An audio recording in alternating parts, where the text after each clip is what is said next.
the University of British Columbia. It's a place with a college campus, a nudist beach, and an entire small town with virtually no democracy.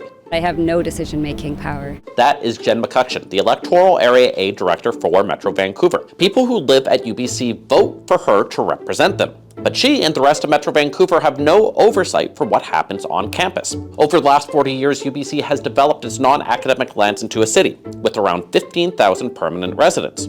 They get food at Save-On, bank at TD, and deal with cranes and construction like the rest of us. But unlike other highly populated areas in the rest of Canada, those residents don't have a mayor and council with direct control over what gets built. We are advisors to the UBC Board of Governors, and we interact with campus community and planning. But in almost all cases, in all cases when it comes to land use planning, our power is zero. That is Richard Watson, chair of the University Neighborhoods Association, directly elected by UBC residents. And they are upset about UBC's big update to its land use plan, where a public hearing is scheduled next week. Now currently UBC has about 5 main residential neighborhoods. Their new plan looks to add 4 more neighborhoods, which the university expects will double its campus population. Now in a city, staff put forward a land use plan, the public gives feedback, and the mayor and council vote on it.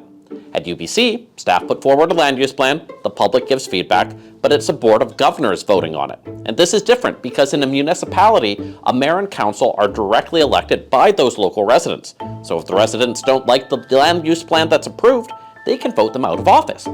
At UBC, though, the Board of Governors is mostly appointed by the provincial government. So if local residents don't like the land use plan, well, tough. The UNA has asked for the plan to have more rental housing and green space and a climate action plan. And because UBC is the permanent developer and owner of all the land, they could make that happen. So why aren't they? It feels like it's all about the money. You might think that's unfair, but even UBC partly admits that's the case. They have a nearly $3 billion endowment, much of which has come from the development of their own city, where new homes are sold on 99-year leases. And in their own document about this land use plan, they say UBC must grapple with the implications and tensions inherent in a financial model that perpetuates a cycle of growth and development to support its needs. Their mandate is to have an endowment that can support an academic institution, and they need to have an endowment there. It's just that is completely disconnected from how a municipality would work. Now, you could argue there are benefits to this plan. UBC can be centrally developed without short-term political considerations designed to placate the whims of the masses. But it's not like everything goes smoothly as a result, though. A basketball court can be rejected for mysterious reasons.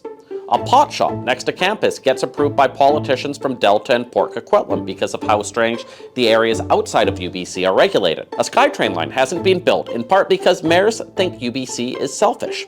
And despite having total control of the land, students are forced to sleep on floor lounges sometimes, and condos are rented out for $4,000 a month. But will anything change? Unlikely. UBC declined to respond to the UNA's criticism, defending accountability by saying the buck stops with the province. And the province said despite concerns by the UNA and Metro Vancouver, they have no plans for a governance review. And as for the local MLA, well, he's one of the 15,000 people who live at UBC, and he's quite fond of the new restaurants. Justin McElroy, CBC News, Vancouver.